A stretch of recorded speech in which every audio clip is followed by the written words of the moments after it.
Hi hello வணக்கம். நம்ம last வீடியோவில் மில்லிகன் ஆயில் ட்ராப்னுடைய எக்ஸ்பெரிமெண்டல் அனாலிசிஸை பார்த்தோம். ஃபஸ்ட்டு பார்ட்டை பார்த்தோம். அதாவது ஃபஸ்ட்டு பார்ட்டுன்னா இந்த எக்ஸ்பெரிமெண்ட்டை 2 மெத்தடில் செஞ்சுருப்பாங்க. மொதல் மெத்தட் இந்த 2 பிளேட்டுக்கும் எந்த ஒரு பொட்டன்ஷியல் டிஃப்ரென்ஸும் கொடுக்காம இந்த ஆயில் ட்ராப்னுடைய ரேடியஸை ஃபைண்ட் அவுட் பண்ணியிருப்பாங்க. அதை தான் இங்கே எழுதி வச்சுருக்கேன். இந்த வீடியோவில் செகண்ட் மெத்தட், அதாவது இந்த 2 பிளேட்டுக்கு நடுவில் பொட்டன்ஷியல் டிஃப்ரென்ஸை நம்ம அப்ளை பண்ணிவிட்டு ஏற்கனவே கண்டுபிடிச்சி வச்ச அந்த ரேடியஸை யூஸ் பண்ணிவிட்டு ஒரு எலக்ட்ரானுக்கு எவ்வளோ சார்ஜ்னு நம்ம ஃபைண்ட் அவுட் பண்ண போகிறோம். முதல்ல எக்ஸ்பெரிமெண்டல் அனாலிசிஸ்லேருந்து ஸ்டார்ட் பண்ணால் நல்லாயிருக்கும்னு நினைக்கிறேன். இது அட்டாமைசர், 2 பிளேட் இருக்கும், பேட்ரி, எக்ஸ்ரே, மைக்ரோஸ்கோப், இதெல்லாம் நமக்கு தெரிஞ்ச விஷயம். இந்த அட்டாமைசரில் டென்சிட்டி அதிகமாக இருக்கிற அந்த ஆயிலை நிரப்பியிருப்பாங்க. அட்டாமைசரை ப்ரெஸ் பண்ணோம்னா என்ன ஆகும்? ஆயில் இங்கே ஸ்ப்ரே ஆகும், ஃபஸ்ட்டு பிளேட்டில் விடும். ஃபஸ்ட்டு பிளேட்டில் ஒரு சின்ன ஹோல் வழியாக ஒரே ஒரு ட்ராப் கீழே விழும். அப்படி விழுற அந்த ஆயில் ட்ராப்க்கு 3 கைண்ட்ஸ் ஆஃப் ஃபோர்ஸஸ் இருக்குதுன்னு நான் சொன்னேன். டவுன்வர்ட் டைரெக்ஷனில் என்ன இருக்கும்? கிராவிடேஷனல் ஃபோர்ஸ் இருக்கும். அப்போர்ட் டைரெக்ஷனில் 2 ஃபோர்ஸ் இருக்கும், viscous force and as well as buoyancy force இருக்கும்.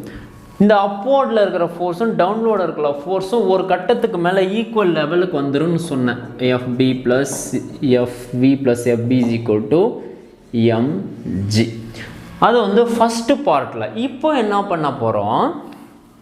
இதே மாதிரி அட்டாமைசர் ஆயில் இருக்கும், ப்ரெஸ் பண்ண ஸ்ப்ரே ஆகும், இந்த ஹோல் வழியாக சின்ன ட்ராப் கீழே விடும். அந்த நேரத்தில் என்ன பண்ணுவோம்? அயனைசிங் ரேடியேஷன் எக்ஸ்ரேவை உள்ளே பாஸ் பண்ணுவோம். அப்படி பாஸ் பண்ணும்போது என்னாகும்? இந்த ஆயில் ட்ராப்பை சுற்றி இருக்கிற அந்த கேஸ் மாலிகூல்ஸ் எல்லாமே அயனைஸ் ஆகும். அதாவது அதில் இருக்கிற எலக்ட்ரான்ஸை வெளியே விடும். அப்படி வெளியே விடுற எலக்ட்ரான்ஸை இந்த ஆயில் ட்ராப் அப்சர்வ் பண்ணும்.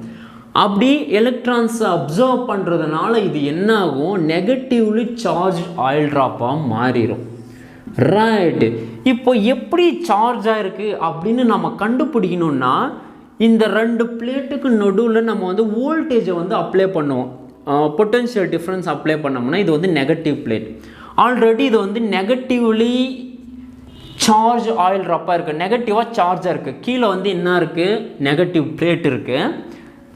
நமக்கு தெரியும் same charges can ripple, different charges can attract. இப்போது இங்கே சேம் சார்ஜஸ் ஆயில் ட்ராப்பும் நெகட்டிவாக இருக்குது, பிளேட்டும் நெகட்டிவாக இருக்கும். இந்த 2க்கு நடுவில் ரிப்பல்சிவ் ஃபோர்ஸ் கிரியேட் ஆகும்.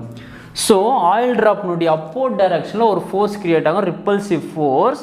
நம்ம என்ன பண்ணோம்? இந்த பொட்டன்ஷியல் டிஃப்ரென்ஸ் அப்ளை பண்ணாத போது ஒரு ஃபோர்ஸை பார்த்தோம், விஸ்கஸ் ஃபோர்ஸ் கிரியேட் ஆகும்னு சொல்லி. இந்த நேரத்தில் பொட்டன்ஷியல் டிஃப்ரென்ஸ் அப்ளை பண்ணதுக்கப்புறம் என்ன ஆகும்?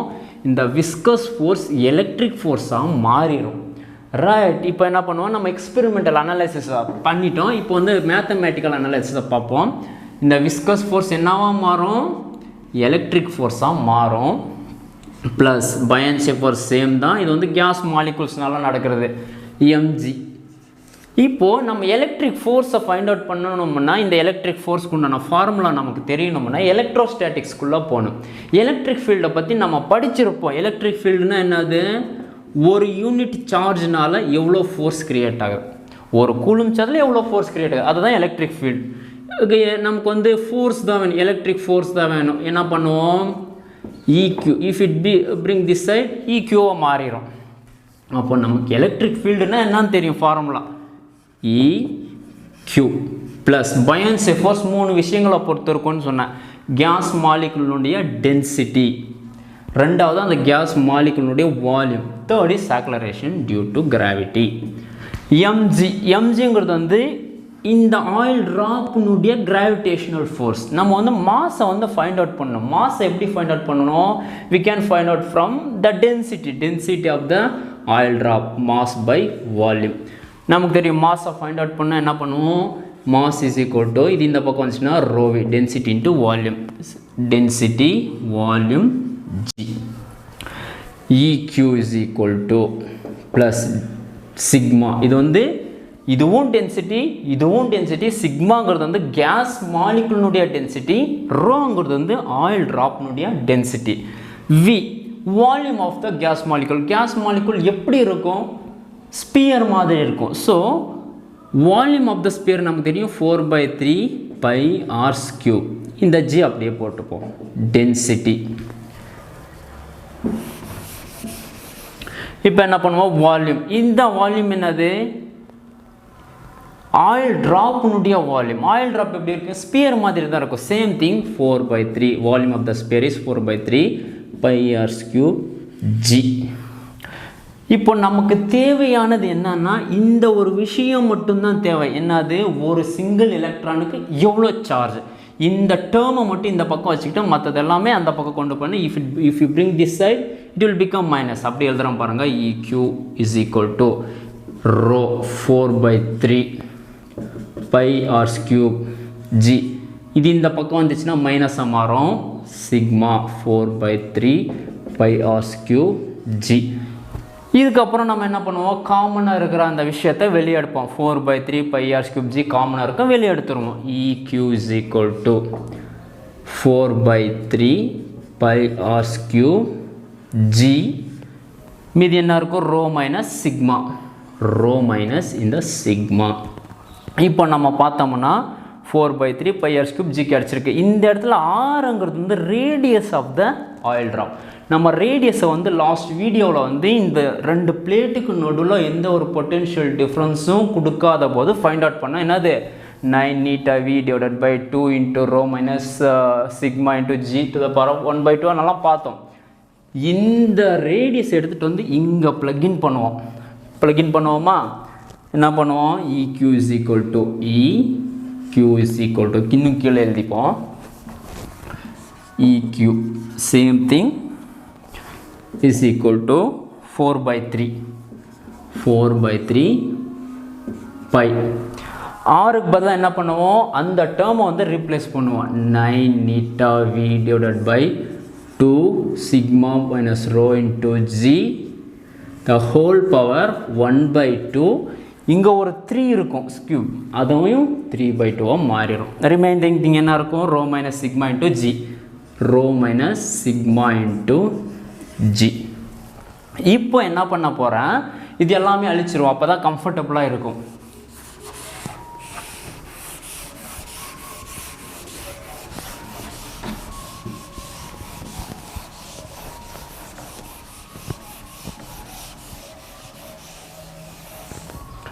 இப்போது இந்த 3/2 இருக்குது பார்த்தீங்களா, இது அப்படியே ஜஸ்ட் பிரிங். இதுக்கப்புறம் ஃபுல்லாக மேத்தமேட்டிக்கல் அனலைசிஸ் தான். இந்த 3/2 உள்ளே கொண்டு வந்தோம்னா என்ன ஆகும் பாருங்கள். EQ is equal to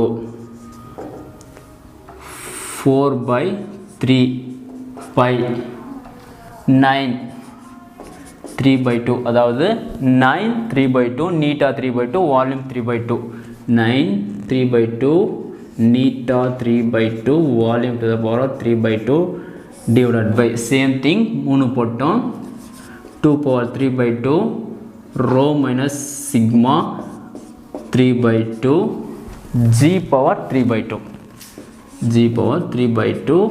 அங்கே என்ன இருக்கு, rho minus sigma rho minus sigma into g. இப்போ இதுக்கப்புறம் நான் சொன்ன மாதிரி ஃபுல்லாக மேத்தமேட்டிக்கல் அனாலிசிஸ் தான். இந்த 9 power 3/2 எப்படி எழுதலாம், 9 1/2 எழுதலாம். which means root of 9's cube வரும், 3 power cube வரும், 27 மாறிடும். ஸோ 9 power 3/2க்கு பதிலாக என்ன எழுதலாம், EQ is equal to 4/3 pi 27. we can replace 27 in place of 9 power 3/2.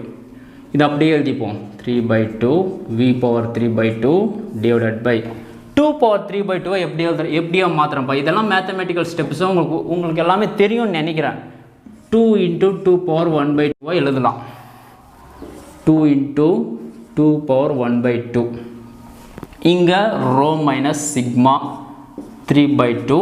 இந்த ரோ மைனஸ் சிக்மா வந்து கீழே கொண்டு வந்து இங்கே பவர் 1 இருக்கும். இது கீழே கொண்டு வந்தோம்னா பவர் -1 மாறிடும். Rho minus sigma to the power of -1.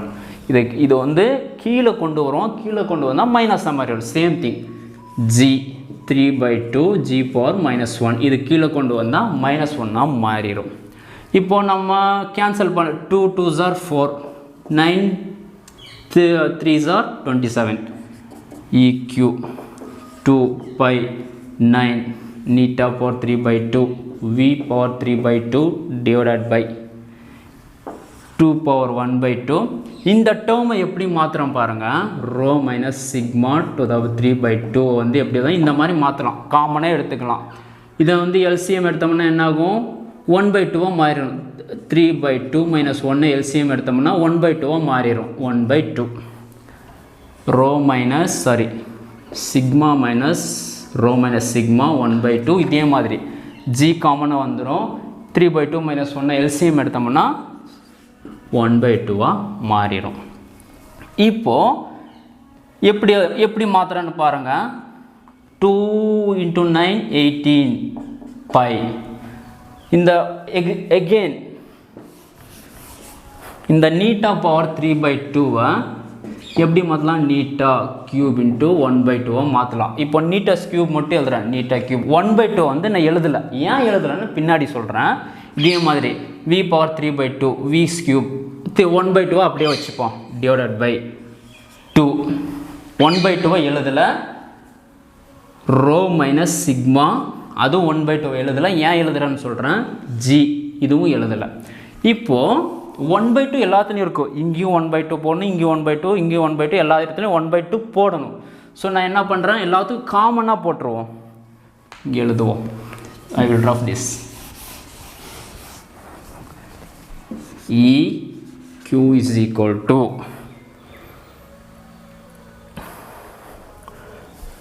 eighteen pi neta cube V cube divided by 2 into rho minus sigma the whole power 1 by 2 போட்டுக்கலாம். பிகாஸ் நான் ஏன் அப்பயே நான் ஏன் 1 by 2 போடலன்னா, காமனாக எல்லாத்துக்கும் ஒரே 1 by 2 போட்டுக்கலான்னு சொல்லிட்டு போடல. இப்போ நமக்கு என்ன தேவை, ஒரே ஒரு சிங்கிள் எலக்ட்ரானுக்கு எவ்வளோ சார்ஜ்னு தான் தேவை. ஸோ இந்த கியூவை மட்டும் இந்த பக்கம் வச்சுட்டு 18 pi, just bring this E to this side, neta cube V cube divided by 2. இங்கே E கீழே E வந்துடும், rho minus sigma the whole power 1 by 2. அதாவது மில்லிகன் என்ன சொல்கிறாருன்னா 18 pi, அதாவது கோஎஃபிஷியன்ட் ஆஃப் விஸ்காசிட்டி, அதாவது ஆயில் ட்ராப்னுடைய கோஎஃபிஷியன்ட் ஆஃப் விஸ்காசிட்டி, அதனுடைய volume, density, oil ட்ராப்னுடைய டென்சிட்டி, சிக்மாங்கிறது வந்து கேஸ்னுடைய டென்சிட்டி, இந்த எல்லாத்தையும் நம்ம அப்ளை பண்ணுற எலக்ட்ரிக் ஃபீல்டு எவ்வளோ, இந்த மதிப்புகளை எல்லாத்தையுமே நம்ம இங்கே சப்ஸ்டிடியூட் பண்ணோம்னா நமக்கு ஒரு வேல்யூ கிடைக்கும். 1.6 into 10 to the power of minus 19 coulomb அப்படின்ற ஒரு வேல்யூ கிடைக்கும். இதுதான் ஒரு சிங்கிள் எலக்ட்ரானுக்கு உண்டான சார்ஜ். அதாவது ஒரு ஆப்ஜெக்டில் கோடிக்கணக்கான ப்ரோட்டான்ஸ் எலக்ட்ரான்ஸ் இருக்கும், அதில் ஒரு எலக்ட்ரானுடைய charges 1.6 into 10 to the power of minus 19 coulomb. ஏதாவது டவுட் இருந்துச்சுன்னா கீழே கமெண்ட் பண்ணுங்கள். தேங்க்யூ.